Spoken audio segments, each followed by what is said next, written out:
3 masters dead within 5 years. Each one purchased the same enslaved man. Each one died within months. By 1847, slave traders in Georgia whispered Josiah's name with genuine fear, and plantation owners refused to bid on him regardless of price. The pattern was undeniable. Edmund Clark bought him in 1842 and died 5 months later from sudden heart failure. Theodore Whitmore dismissed the rumors as superstition in 1844, purchased Josiah at discount, and died 18 months later from mysterious fever. Harrison Pemberton investigated both deaths, concluded they were coincidences, bought Josiah in 1846, and was dead within 10 months from unexplained paralysis. When Richard Ashford deliberately sought out this man in April 1847, paying a mere $650 for someone who should have commanded twice that price, he wasn't running from the pattern. He was running toward it, determined to discover whether Josiah possessed genuine power to kill his masters,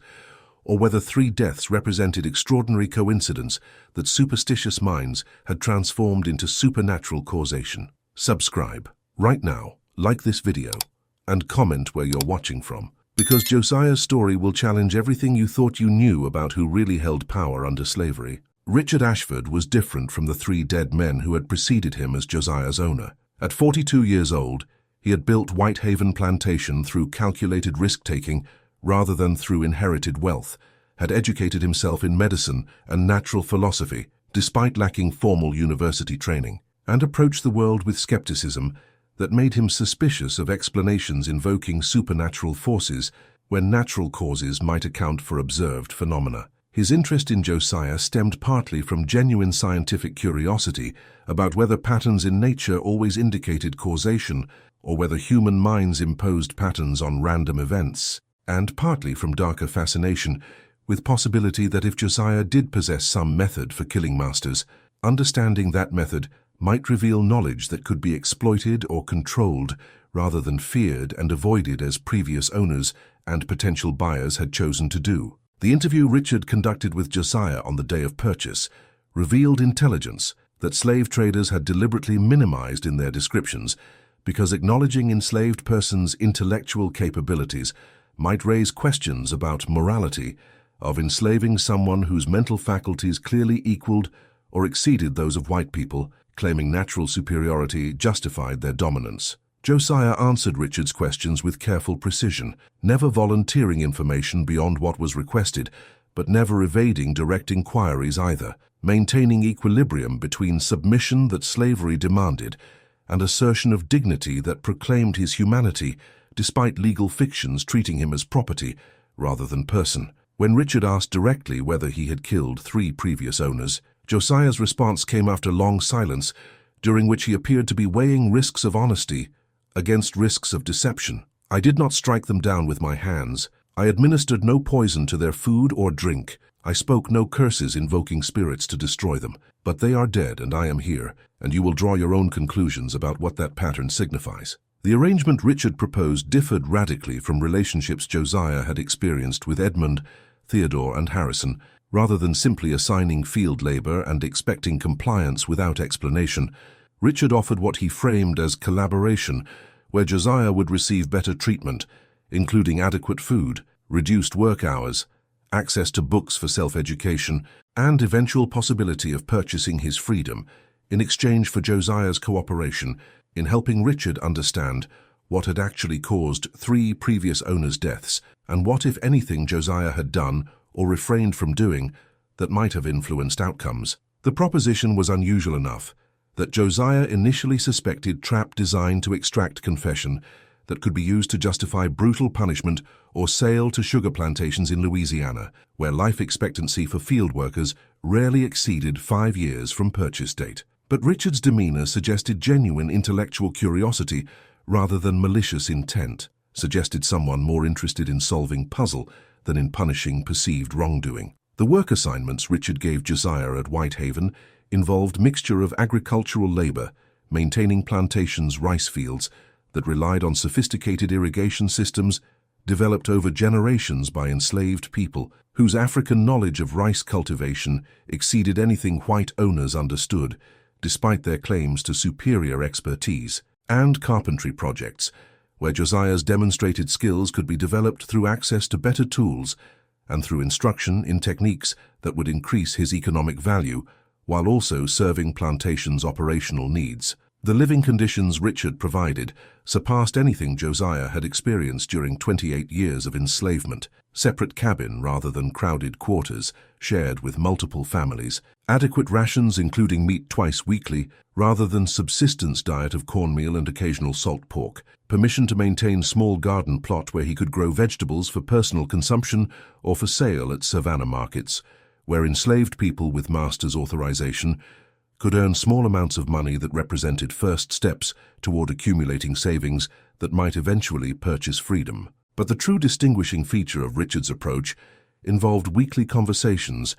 where he questioned Josiah extensively about his life history, about his experiences with 3 previous owners, about his observations of their health in weeks preceding their deaths, and about his own thoughts regarding whether their deaths represented natural causes, coincidences, or something else that Josiah might understand, even if he couldn't or wouldn't articulate it clearly. These conversations occurred in Richard's study rather than in fields or in quarters,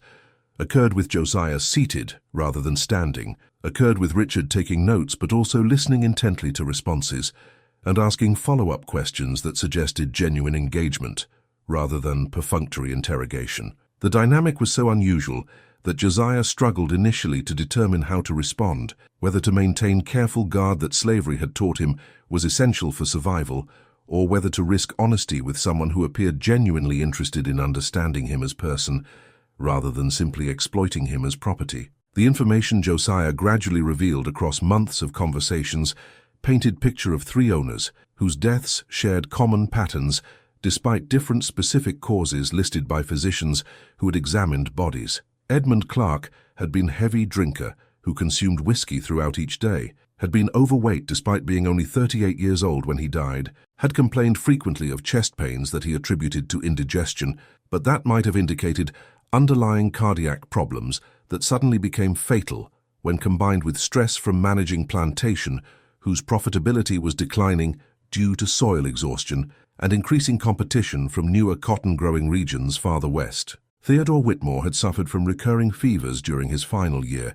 that physicians had attributed to malaria, common in Georgia's coastal regions, where mosquitoes bred in swamps and in rice fields standing water, had refused to take quinine that might have controlled symptoms because he distrusted medical treatments and preferred to rely on his own constitution to fight off diseases, had been weakened progressively until final fever episode overwhelmed his compromised immune system and killed him despite his relative youth at age 41. Harrison Pemberton had maintained appearance of excellent health until sudden paralysis that killed him within hours, but Josiah's careful observations during 10 months working at Harrison's plantation had noted subtle signs, including occasional tremors in Harrison's hands that grew more pronounced over time, episodes of confusion or disorientation that Harrison attempted to conceal, but that became increasingly difficult to hide as they increased in frequency and severity. Headaches that Harrison mentioned to Overseer without realizing Josiah was within hearing distance, and without knowing that Josiah understood these symptoms might indicate serious neurological problems that would eventually prove fatal. The pattern Josiah identified across 3 cases involved men who appeared healthy to casual observers, but who actually suffered from underlying conditions that they either didn't recognize or chose to ignore until those conditions suddenly became acute and killed them in ways that appeared mysterious, only because people hadn't been paying attention to warning signs that were visible to anyone who observed carefully. Richard's hypothesis about Josiah's role in these deaths evolved from initial assumption that he must have employed poison or other direct means to kill owners he resented, to recognition that Josiah possessed extraordinary observational abilities and medical intuitions that allowed him to identify people whose health was compromised in ways they didn't recognize themselves, to final theory that Josiah had developed systematic approach to psychological warfare, where he deliberately conveyed through subtle cues and through careful timing of comments that he believed his owners were going to die soon, and that power of suggestion, combined with owners' underlying health problems and their own anxiety about possibility of dying like previous owners, created self-fulfilling prophecies where stress and fear accelerated deterioration of conditions that might have remained manageable if not for psychological burden of believing they were doomed. The test of this theory occurred when Richard deliberately created conditions allowing Josiah to demonstrate whether he could or would employ psychological manipulation against owner who was prepared for such tactics and who possessed enough medical knowledge to distinguish genuine symptoms from psychosomatic responses to suggestion. Richard began mentioning fictitious health concerns in Josiah's presence, complaints about chest pains that didn't actually exist, references to family history of heart disease that was entirely fabricated, observations about feeling weaker than usual during activities that actually required no unusual effort. The performance was designed to give Josiah opportunity to exploit apparent vulnerabilities if his method involved identifying and amplifying owner's health anxieties, while also allowing Richard to observe whether Josiah would take the bait or whether he would recognize the test and refuse to participate in psychological game that Richard was proposing. Josiah's response demonstrated intelligence that exceeded Richard's already high estimation of his capabilities. Rather than attempting to exploit fictitious symptoms Richard had described, Josiah waited several weeks before mentioning casually during one of their conversations that he had noticed Richard's descriptions of his health concerns contained inconsistencies, suggesting they were fabrications designed to test whether Josiah would attempt to manipulate him psychologically. Mentioned that such test was unnecessary because Josiah had never deliberately attempted to kill any of his 3 previous owners through poison or through psychological warfare, but rather had simply observed their actual health problems and had allowed them to draw their own conclusions when he asked questions or made comments that revealed he had noticed symptoms they thought they were concealing. The acknowledgement was accompanied by detailed explanation of what Josiah had actually done in each case. With Edmund Clark, he had mentioned noticing that Edmund seemed short of breath after minimal exertion and had asked whether Edmund's father had died young from heart problems, question that Edmund's defensive reaction confirmed was accurate assessment even though Edmund denied having any health concerns. With Theodore Whitmore, he had commented on Theodore's yellowing complexion and had mentioned that previous enslaved worker, who had similar appearance, had died from liver failure, comment that planted seed of worry in Theodore's mind that made him more anxious during subsequent fever episodes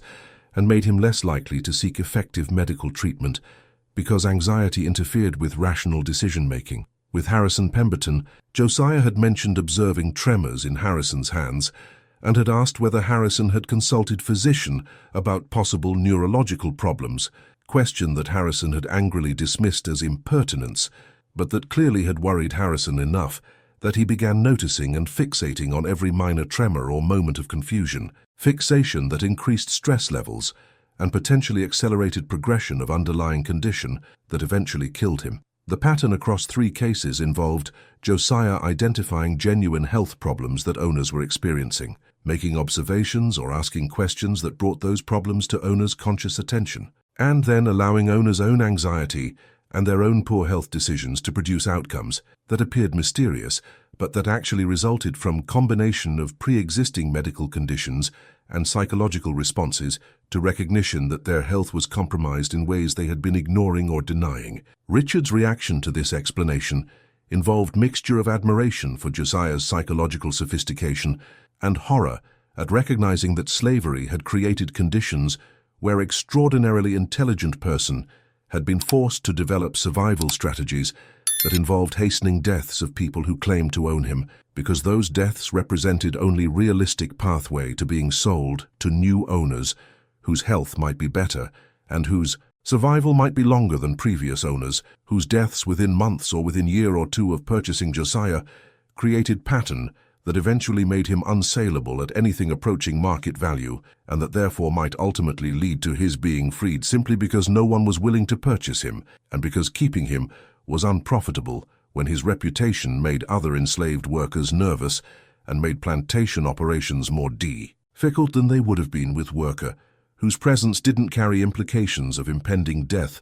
for whoever claimed ownership. The moral calculus that Richard confronted involved recognizing that Josiah had never technically murdered anyone, had never administered poison, had never physically attacked his owners, had never done anything that Louisiana law would have recognized as justifying execution or severe punishment, yet had systematically employed psychological tactics that had contributed to 3 deaths by amplifying owners' health anxieties and by influencing their decisions in ways that made fatal outcomes more likely than they would have been if Josiah had remained silent about symptoms he observed. The question of whether such tactics constituted legitimate resistance against an unjust system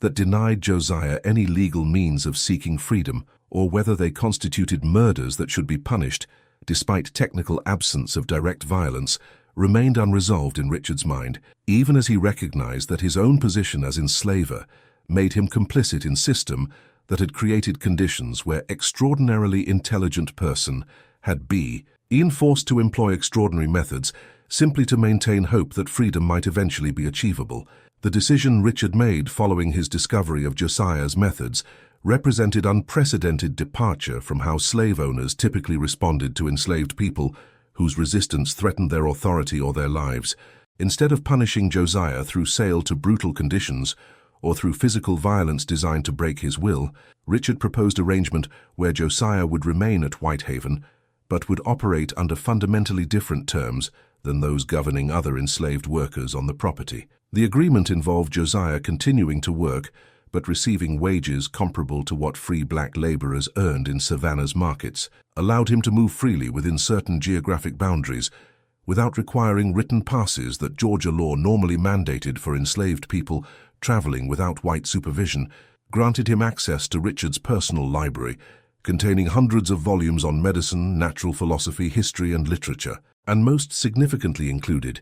explicit written promise that Richard would manumit Josiah within 5 years, regardless of whether Georgia law permitted such manumission, and regardless of obstacles that state legislature had erected to make voluntary emancipation increasingly difficult during 1840s, when pro-slavery ideologies hardened in response to growing anti-slavery activism in northern states. The motivation behind Richard's unusual arrangement involved complex mixture of genuine intellectual respect for Josiah's capabilities, recognition that traditional master-slave relationship built on coercion and violence would inevitably fail with someone possessing Josiah's intelligence and determination, and Richard's own ambivalence about slavery system that he participated in, but increasingly questioned as his conversations with Josiah revealed contradictions between claims that enslaved people lacked capacity for sophisticated reasoning and obvious reality that Josiah's intellectual abilities exceeded those of most white people Richard had encountered, including supposedly educated planters whose understanding of agriculture, medicine, and human nature was demonstrably inferior to knowledge that Josiah had acquired through observation and through self-directed study conducted despite slavery's systematic attempts to prevent enslaved people from developing literacy or accessing information that might encourage resistance or might undermine ideological justifications for their continued enslavement. The implementation of this arrangement created immediate tensions with other white people at Whitehaven, including overseers who resented seeing enslaved person receiving treatment that appeared to elevate him above his proper station, and that threatened to inspire discontent among other enslaved workers who might begin questioning why they remained subject to traditional coercive management while Josiah operated under terms resembling employment. Relationship rather than ownership. Richard addressed these tensions through combination of asserting his absolute authority as plantation owner whose decisions about property management required no justification to subordinates, and through explaining to skeptical overseers that Josiah's unique capabilities and unique history made him special case requiring innovative management approaches that would not be extended to other workers, and that therefore should not be interpreted as indicating general softening of discipline that would continue to be enforced strictly for everyone else on property. The response from other enslaved people at Whitehaven to Josiah's special status involved mixture of resentment at perceived preferential treatment that left them subject to harsh conditions, while Josiah enjoyed privileges they were denied, and cautious hope that his example might eventually expand possibilities for negotiating better treatment if they could demonstrate similar value to Richard through developing skills or through providing services that made them indispensable in ways that would give them leverage to demand concessions. The conversations that occurred in slave quarters after work hours included speculation about what Josiah had done to earn such extraordinary arrangement, whether his reputation for killing previous owners had frightened Richard into offering terms that might protect him from similar fate, and whether Josiah's cooperation with Richard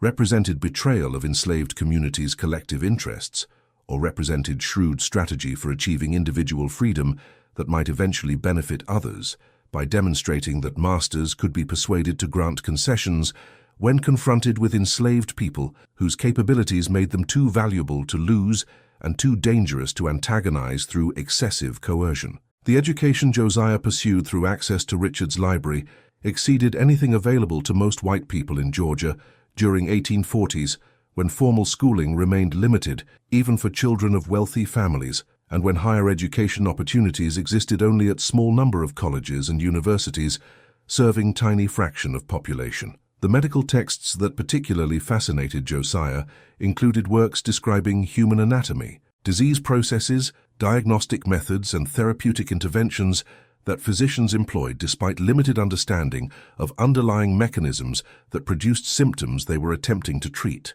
The knowledge Josiah gained through studying these texts allowed him to understand in much greater detail why his 3 previous owners had died. Edmund Clark's symptoms clearly indicated congestive heart failure resulting from combination of alcohol abuse, obesity, and probably hypertension that physicians in 1842 had no capacity to diagnose or treat effectively, but that modern medicine would recognize as major risk factors for sudden cardiac death that could occur without warning when diseased heart suddenly stopped functioning. Theodore Whitmore's recurring fevers followed classic pattern of malaria infection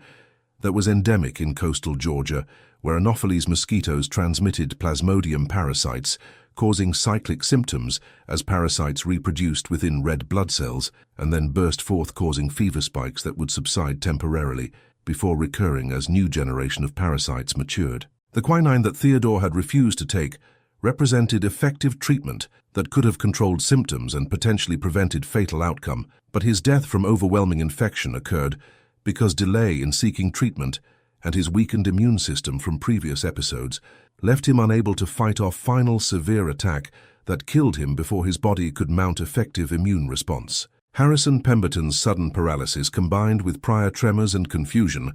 suggested neurological condition, possibly stroke, or possibly brain tumor, whose progressive growth had produced warning signs that Harrison had ignored until final catastrophic event cut off blood flow to critical brain regions and killed him within hours before any medical intervention could be attempted, even if effective treatments had existed, which in 1846 they did not. The realization that his previous owners had all been dying from natural causes that he had simply recognized earlier than they themselves recognized transformed Josiah's understanding of his own role in their deaths from active killer employing psychological warfare to passive observer who had noticed medical problems and had mentioned them in ways that amplified owners' anxieties but had not created underlying conditions that actually killed T. The distinction mattered morally, even if legally there was no distinction, because enslaved persons' observations about white persons' health could be interpreted as threatening behavior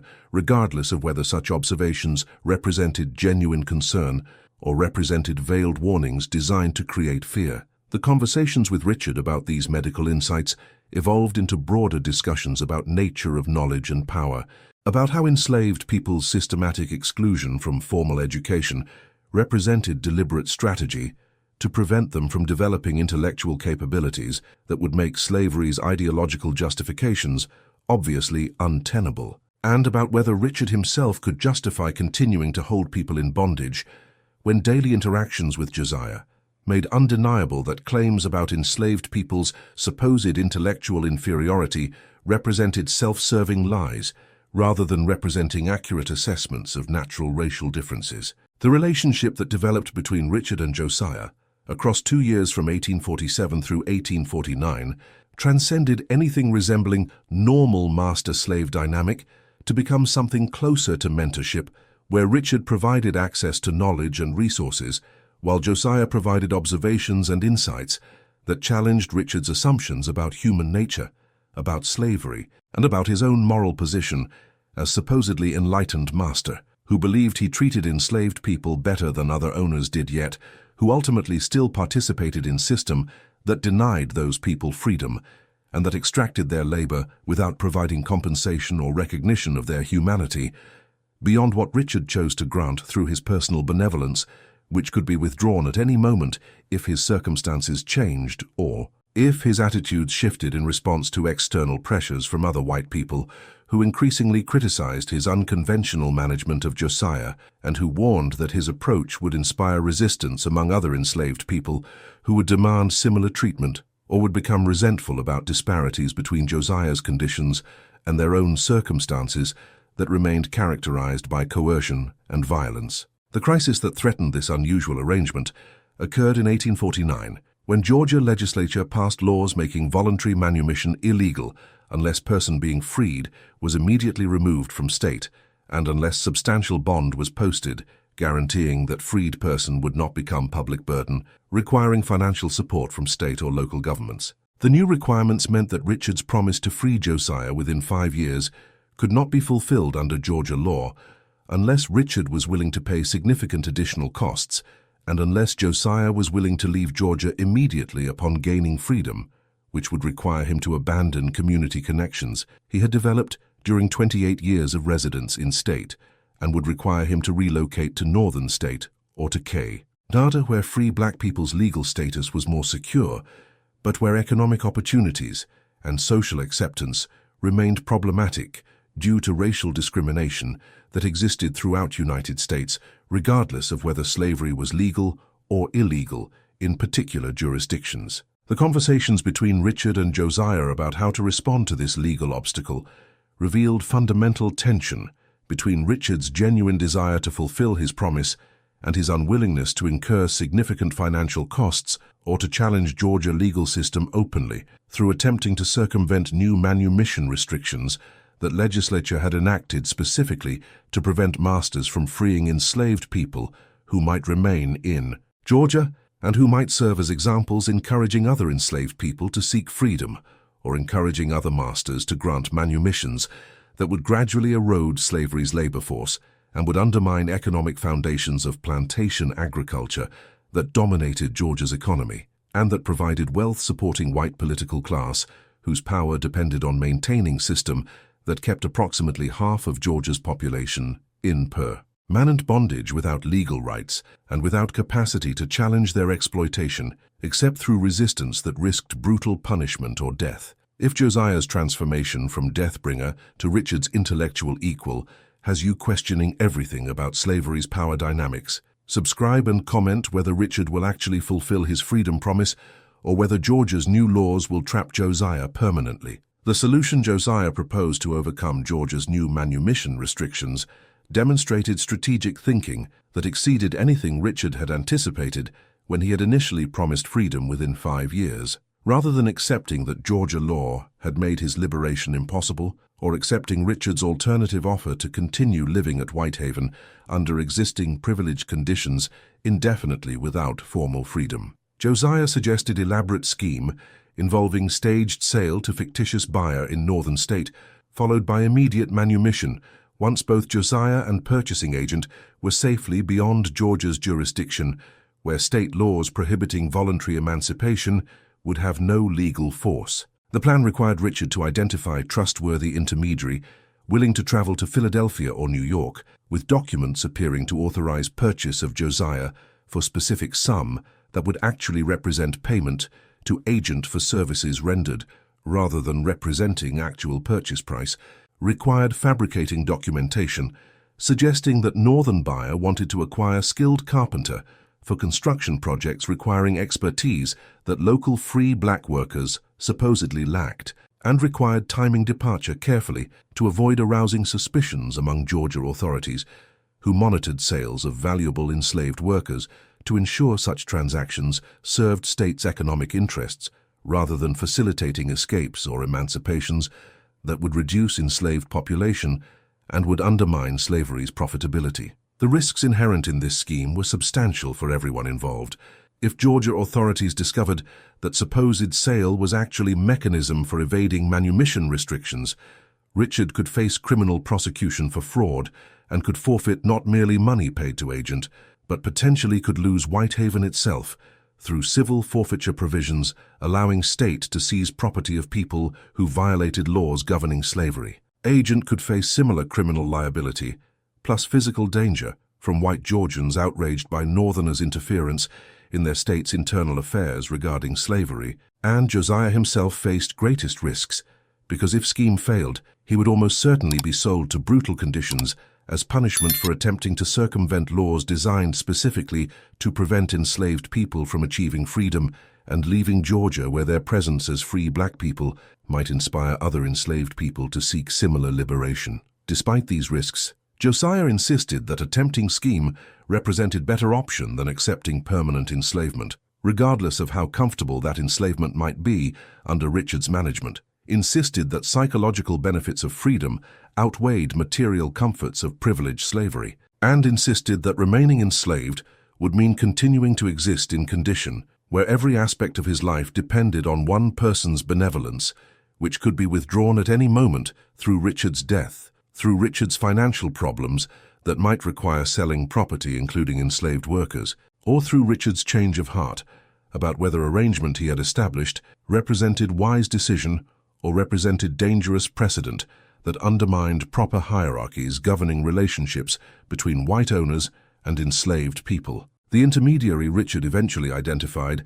was abolitionist sympathizer from Philadelphia named Samuel Morrison, who operated import-export business that frequently brought him to southern ports, including Savannah, where he purchased cotton and rice for shipment to northern textile mills and European markets. Samuel had connections with underground railroad networks helping enslaved people escape to freedom, had participated in several previous schemes helping facilitate manumissions that circumvented southern states' increasingly restrictive laws, and understood risks involved sufficiently that he demanded payment of $500 for his services in addition to reimbursement for travel expenses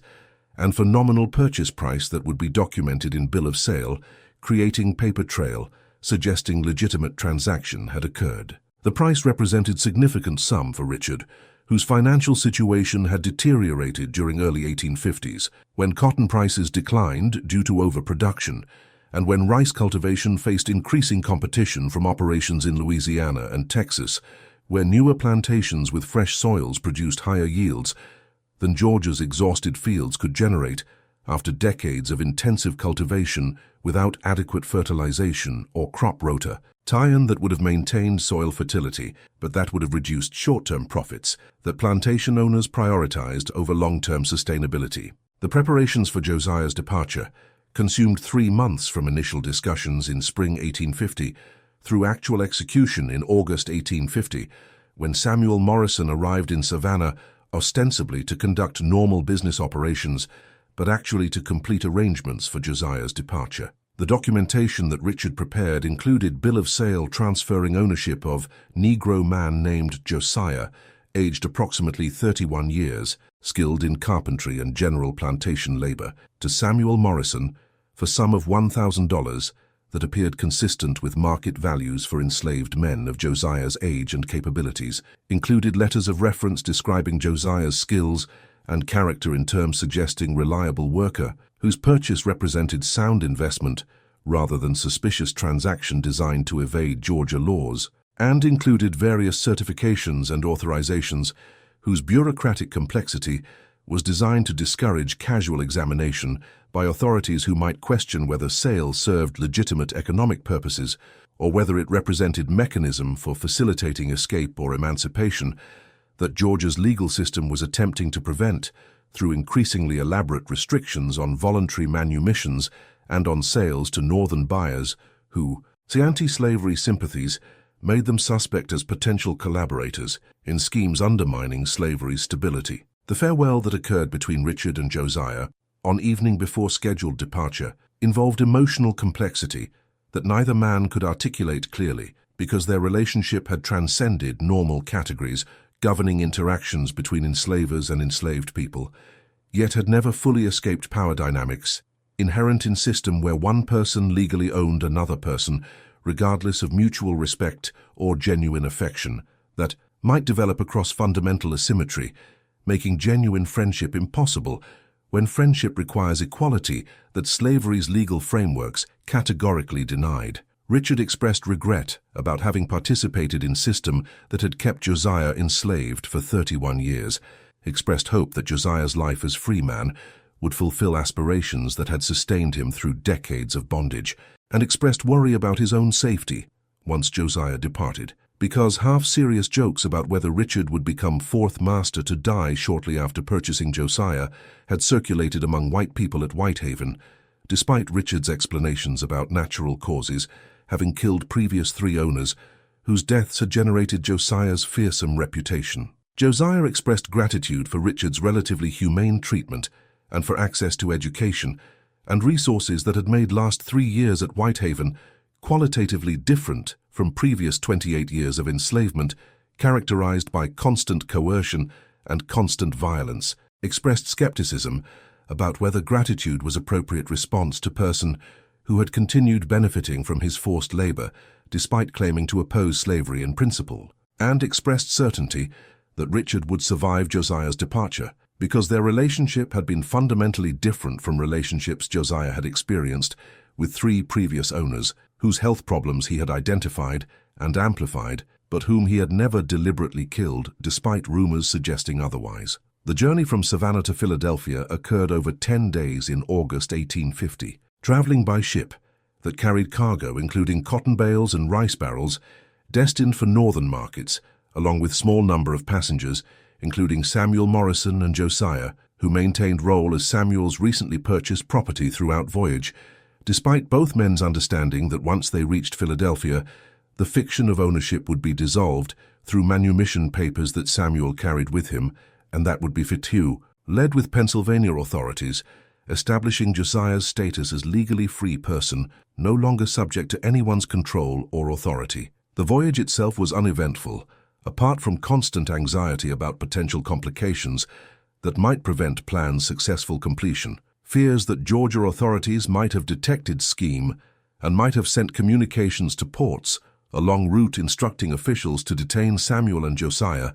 pending investigation. Fears that ship might encounter problems requiring unscheduled stop in southern port, where Josiah would still be subject to Georgia law and could still be seized if questions arose about legitimacy of his sale. Fears that weather delays or mechanical problems might extend journey beyond time frame that Samuel had planned for, and might create situations where their story would be questioned by people whose suspicions might lead to discovery of true nature of their arrangement. The arrival in Philadelphia on August 25, 1850, represented culmination of 3 years of relationship between Richard and Josiah, and represented beginning of new phase of Josiah's life as free man whose liberty had been achieved not through escape or through outright rebellion against slavery system, but through manipulation of that system's own mechanisms, allowing property transfers that could be exploited by people willing to take risks and willing to invest resources necessary to navigate complex legal and bureaucratic requirements that Georgia and other southern states had established, supposedly to regulate slavery's operation, but that actually created opportunities for circumvention when enslavers sympathetic to anti-slavery cause cooperated with northern agents willing to facilitate manumissions disguised as legitimate commercial transactions. The filing of manumission papers with Philadelphia authorities occurred within hours of their arrival, establishing official record that Josiah was free person whose liberty was protected by Pennsylvania law and was recognized by federal fugitive slave provisions that theoretically could allow Southern owners to reclaim escaped enslaved people in northern states, but that could not be applied to people who had been formally manumitted through legal processes, even if those processes had involved schemes designed to circumvent Southern states' rester. Actions on voluntary emancipations. The initial months of Josiah's life as free man in Philadelphia during fall and winter of 1850-1851 involved adjustments to conditions where his time belonged to himself rather than to owner claiming legal authority over his labor and his movements, involved learning to navigate urban environment where racial discrimination remained pervasive despite Pennsylvania's formal abolition of slavery decades earlier, involved finding employment where carpentry skills he had developed during enslavement could generate income sufficient to support himself without having to depend on charity from abolition society that had connections helping formerly enslaved people establish themselves in Philadelphia's free black community. The work Josiah found involved construction projects, where his skills and his willingness to accept wages lower than what white carpenters demanded, made him attractive to builders who faced constant pressure to minimize labor costs and who had fewer scruples about hiring black workers than did clients who preferred all-white crews reflecting social prejudices that associated darker skin with inferiority and with criminality, regardless of individual workers' actual capabilities or characters. The news that reached Josiah in February 1851, through letter from Samuel Morrison, who had maintained contact with Richard Ashford, conveyed information that Richard had died on December 18, 1850, less than 4 months after Josiah's departure from Whitehaven, and less than 4 months after their emotional farewell, where Richard had joked nervously about whether he would survive Josiah's leaving, despite Josiah's assurances that Richard would be fine because their relationship had been different from relationships with 3 previous owners who had died under mysterious circumstances. The cause of death, according to physician who had examined Richard's body, was described as acute respiratory illness complicated by fever, suggesting pneumonia or similar infection that had killed Richard within a week of symptoms onset, despite medical treatments that physician had administered,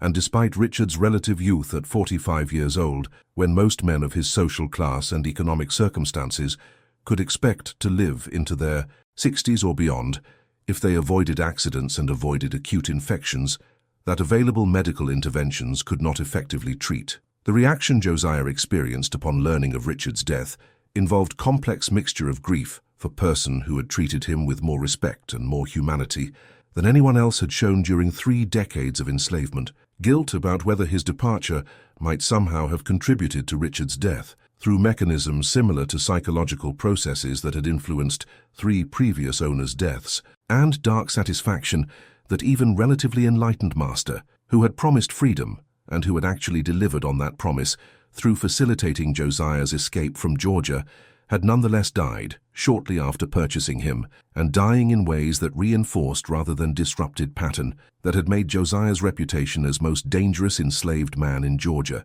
and that had ultimately made him unsaleable at any price that rational buy. Cyrus would pay for skilled worker in prime productive years. The question of whether 4 deaths across 9 years represented genuine pattern, indicating Josiah possessed some capacity to influence his owner's fates, or whether 4 deaths represented statistical coincidence that minds predisposed to finding patterns had interpreted as indicating causation, where actually none existed beyond random variation that characterized all human mortality, remained unresolved even in Josiah's own mind, despite his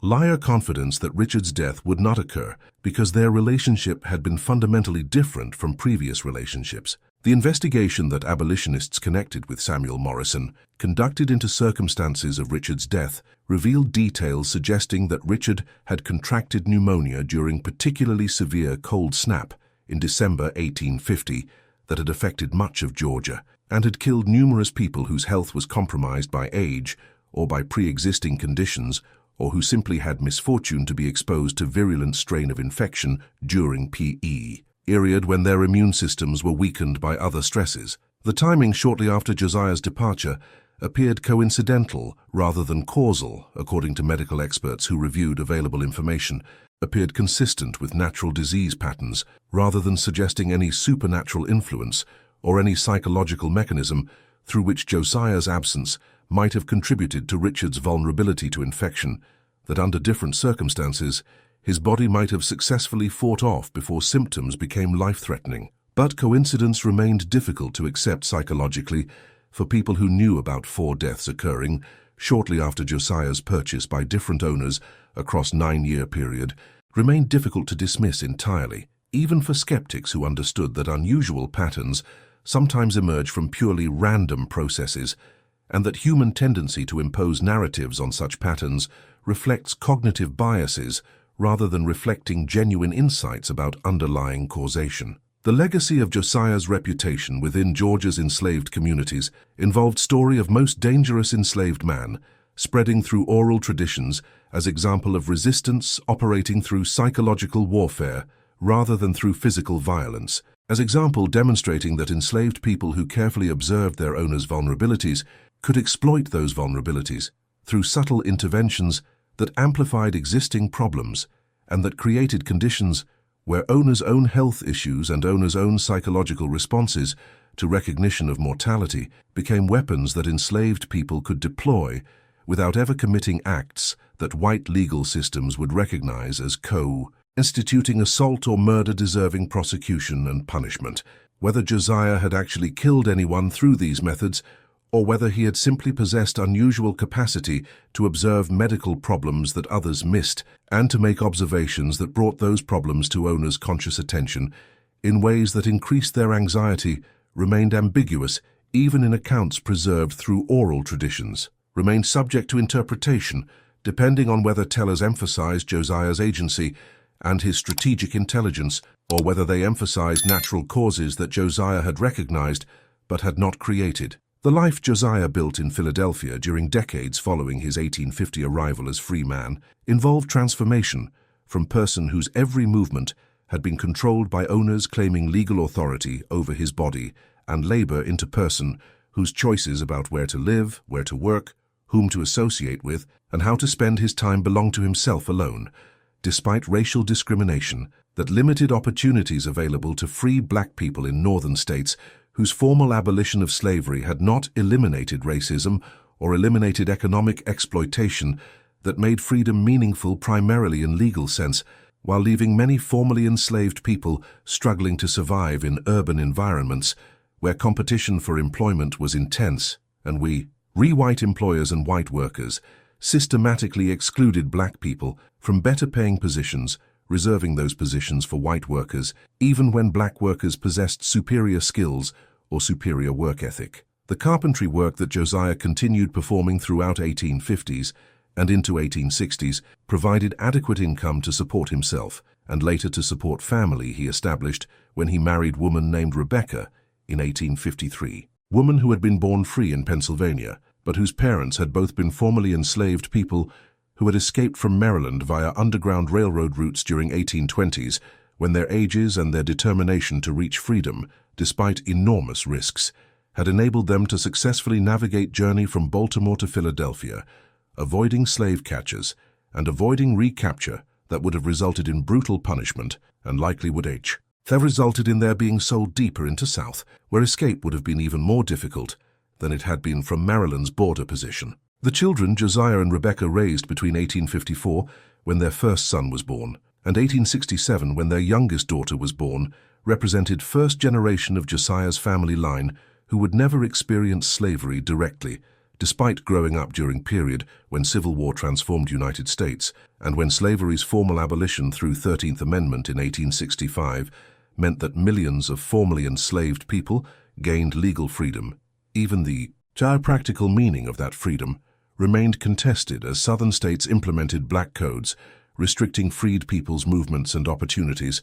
and as violence directed against black people attempting to exercise their new rights made clear that legal emancipation alone could not guarantee genuine equality or genuine security. The education that Josiah insisted his children receive, despite costs involved and despite limited options available to black children in Philadelphia, where schools remained segregated and where resources allocated to black schools fell far short of resources provided to white schools, reflected his recognition that knowledge represented power and represented protection against exploitation that illiterate people remained vulnerable to, regardless of whether they were enslaved or free. The involvement Josiah maintained throughout his free years with abolitionist networks and later with organizations supporting formerly enslaved people's transitions to freedom reflected his understanding that his own successful escape and his own establishment of stable life as free person had depended on assistance from people like Samuel Morrison, who had taken risks to help facilitate his manumission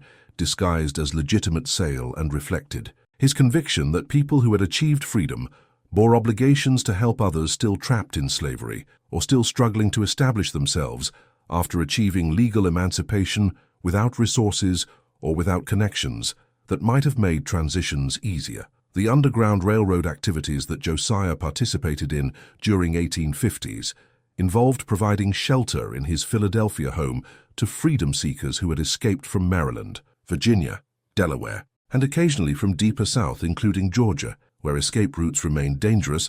and where success rates remained lower than from border states whose proximity to free territories made journeys shorter and made risks somewhat more manageable, even though all escape attempts carried substantial dangers of recapture, resulting in brutal punishment or sale to conditions even worse than those freedom seekers were fleeing from. The stories Josiah shared with freedom seekers passing through his home about his own experiences during 3 decades of enslavement and about methods he had employed to survive psychologically intact, despite systematic violence and despite systematic dehumanization that slavery imposed on people, it classified as property rather than as persons, included accounts of how he had observed his 3 first owners' health problems and had made observer tie-ins that amplified their anxieties about mortality in ways that might have contributed to their relatively early deaths, even though Josiah insisted he had never deliberately killed anyone,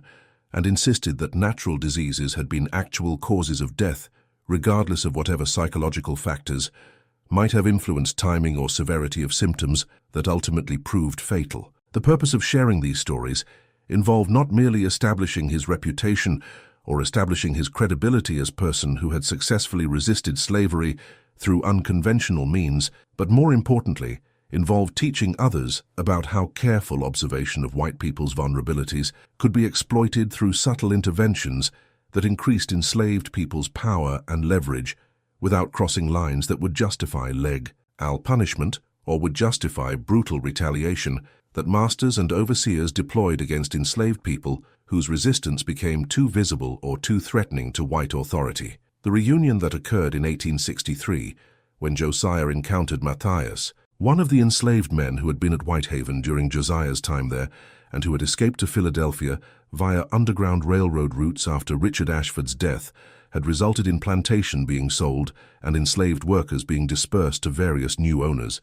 provided opportunity for Josiah to learn details about what had happened at Whitehaven after his departure and to understand better how Richard's relationship with him had affected other enslaved people at plantation who had observed arrangements Richard had made and who had drawn their own conclusions about whether Josiah's privileged status represented betrayal of enslaved community or represented shrewd strategy that had ultimately achieved the desired outcome of freedom, even if path to that freedom had involved cooperation with master, that some people interpreted as collaboration undermining collective resistance strategies. Matthias's account described tensions that had developed at Whitehaven after Josiah's departure, when other enslaved workers had asked why they could not receive similar treatment, and when Richard's death shortly afterward had been interpreted by some as confirming supernatural pattern, suggesting Josiah possessed genuine power to kill masters who purchased him regardless of how those masters treated him. The information Matthias provided about circumstances of Richard's death included details that Josiah had not previously known about final weeks of Richard's life, when he had been increasingly isolated from other white planters who criticized his management of Whitehaven and who suggested that his willingness to facilitate Josiah's escape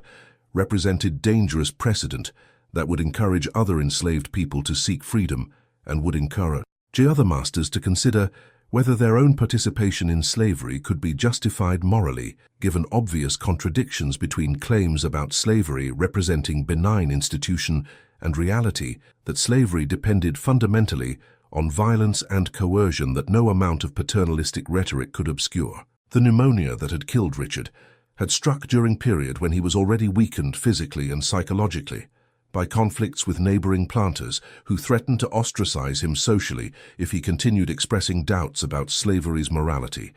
and by financial problems resulting from declining profitability of Whitehaven's rice operations that faced increasing competition from Louisiana and Texas, where newer plantations with far-east soils and with access to larger labor forces generated higher yields at lower costs than Georgia operations could match after decades of intensive cultivation. The recognition that Richard's death might indeed have been connected to Josiah's departure,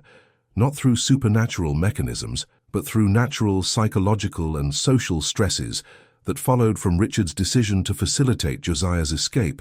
and from reaction his decision provoked among other white planters who viewed such action as threatening to slavery's stability, created new understanding for Josiah about pattern of 4 deaths that had followed his purchases by different owners across 9 years. Perhaps the pattern reflected Not Josiah's supernatural power to kill masters, and not even Josiah's deliberate psychological warfare against owners. He resented, but rather reflected toxic effects of cognitive dissonance experienced by supposedly enlightened masters who attempted to reconcile their participation in slavery system with their recognition of enslaved people's humanity. Cognitive dissonance that manifested physically through stress-related illnesses and through poor decision-making about health that accelerated progression of underlying conditions that ultimately proved fatal when combined with psychological burdens of recognizing contradictions between professed values and actual behaviors. The death that finally came to Josiah in 1889 at age 70 occurred after 39 years of freedom, during which he had built life demonstrating that formerly enslaved people could thrive when given opportunities and resources necessary to develop their capabilities, had raised children who pursued education and careers as teachers, skilled tradespeople, and small business owners, had contributed to Philadelphia's black community through participating in mutual aid societies and churches providing support to community members facing difficulties, and had maintained connections with abolitionist networks that transformed after slavery's formal abolition into organizations focused on achieving genuine equality rather than merely achieving legal emancipation, whose meaning remained contested throughout Reconstruction period and throughout subsequent decades when Southern states implemented Jim Crow systems, recreating many aspects of slavery's racial hierarchy despite 13th, 14th, and 15th Amendments, supposedly guaranteeing freedom, citizenship, and voting rights to black people, whose practical ability to exercise those rights remained limited by violence, by economic coercion, and by legal systems that interpreted constitutional protections narrowly, when doing so served white supremacy's interests. The funeral that followed Josiah's death was attended by hundreds of people from Philadelphia's black community who recognized him as elder, whose experiences spanning from slavery through freedom provided living connection to history that younger generations needed to understand if they were to appreciate how far black people had traveled since slavery's abolition and how far they still needed to travel before achieving genuine equality promised by but never fully delivered through constitutional amendments whose enforcement remained inadequate against determined resistance from white supremacists throughout nation. The eulogies delivered at funeral emphasized Josiah's intelligence, his strategic thinking that had enabled him to survive 3 decades of enslavement psychologically intact, his courage in accepting risks involved in escape scheme that might have failed and might have resulted in his being sold to brutal conditions as punishment, his commitment to helping others achieve freedom through participating in underground railroad operations, and his success in building stable family and stable life, demonstrating formerly enslaved people's capabilities when freed from systematic oppression that slavery had imposed. The legacy of Josiah's story within historical memory of slavery and resistance involves multiple layers of interpretation, reflecting different understandings about nature of power, about limits of enslaved people's agency within system designed to eliminate that agency, and about whether Josiah's methods represented legitimate resistance or represented opportunistic exploitation of individual masters' weaknesses without challenging broader systems that kept millions of other people enslaved while Josiah pursued individual freedom that left slavery's fundamental structures intact. The admiration that some people expressed for Josiah's psychological sophistication and for his ability to identify and exploit masters' health vulnerabilities was tempered by recognition that his approach worked only for person possessing his specific combination of intelligence, observation skills, medical knowledge, and willingness to accept risks involved in psychological warfare that might backfire catastrophically if masters recognized what he was doing and responded with brutal punishment that plantation owners routinely employed against enslaved people whose resistance became too visible or too threatening. The debate about whether Josiah actually killed anyone through his observations and his comments about masters' health problems, or whether 4 deaths across 9 years represented coincidences